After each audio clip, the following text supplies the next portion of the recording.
The rain had stopped by the time Michael Easton left school, but the clouds still hung low, casting the world in muted shades of gray. The air smelled of damp earth and asphalt, a mix that clung to him as he walked past the rows of cars in the lot. The faint murmur of students laughing and shouting behind him only deepened the weight in his chest. Michael didn't care much for the rain, but he missed the way it drowned out the noise, how it gave him an excuse to keep his head down. Now, without it, he felt exposed, watched. He shoved his hands into his pockets and quickened his pace, but the feeling of being observed followed him, persistent as a shadow.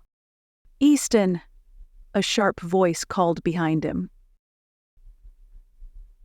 Michael turned to find Principal Reed standing on the steps of the administration building, clipboard in hand.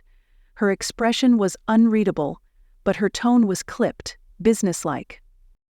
"Come to my office," she said, before disappearing back inside. Michael sighed, his steps dragging as he followed her. He'd been expecting this, waiting for it, really, but now that it was happening, he wasn't sure what to feel. Reed's office was neat and sterile, the walls lined with certificates and posters about leadership and school pride. The space reeked of authority, of rules, and expectations that Michael had spent the past few weeks bending, breaking, and outright ignoring. Principal Reed sat behind her desk, folding her hands in front of her.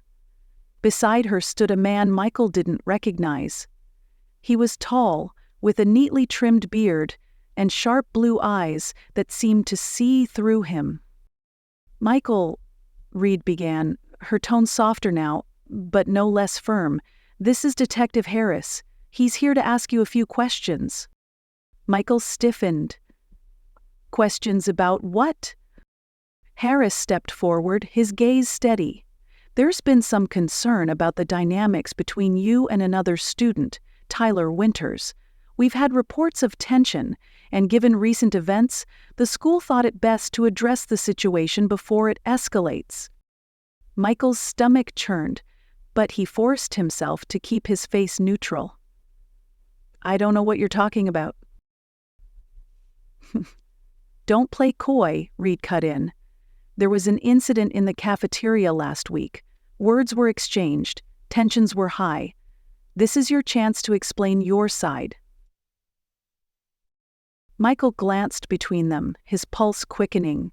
He could see where this was going, see how Tyler's influence had seeped beyond the students and into the administration. "There's nothing to explain," he said evenly. "Tyler and I don't get along, that's it." Harris tilted his head, studying him. "And why do you think that is?" Michael shrugged. "He's jealous. He wants to be in charge, and I'm in his way." Reed sighed, leaning back in her chair. "Michael, this isn't about who's in charge. It's about ensuring the safety and well-being of everyone at this school. If this conflict continues—" "There is no conflict," Michael interrupted, his voice sharper than he intended. The room fell silent. Reed exchanged a glance with Harris, who finally nodded. "All right," Harris said. "If there's nothing more to say, I won't take up any more of your time. But I'll leave you with this, Michael. Sometimes the things we don't say are just as loud as the things we do. Be mindful of the message you're sending." Michael didn't respond. He simply stood, nodded at Reed, and walked out of the office, the weight in his chest heavier than before. The rest of the day passed in a haze. Michael kept his head down, avoiding the whispers that followed him through the halls. He could feel the cracks widening, the gaps between him and the people he thought he controlled. At lunch, he sat alone. Chase and Lucas were nowhere to be found, and the empty seats around him felt more damning than anything Tyler could have said. "Losing your touch?" Michael's head snapped up. Liam stood across the table, a smirk playing at his lips.